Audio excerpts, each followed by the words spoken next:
psychologist Lev Vygotsky died at 37. He had just 10 years to create his theory. And yet, he managed to do something extraordinary. He revolutionized our understanding of learning and development. If you want to know why, this video is for you.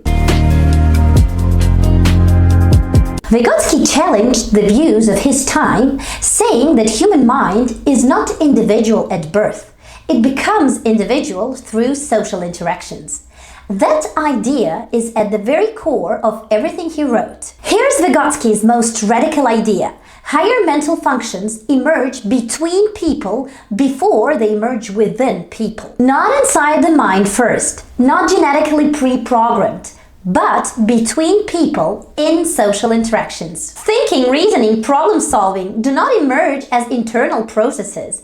They first start as shared activities, and only later do they become internalized. Now, let's talk about language. Most theories treat language as a tool for expressing thought.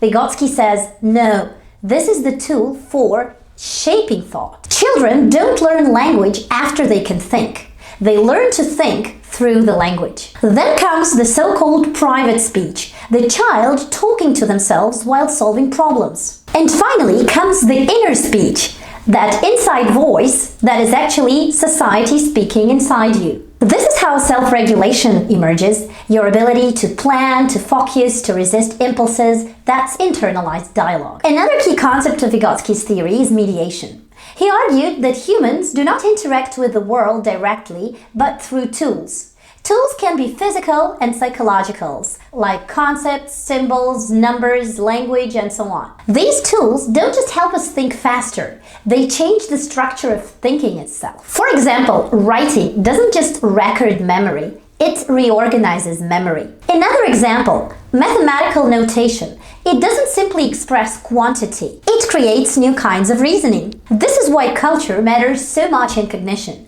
Different cultures provide different tools and therefore shape different minds.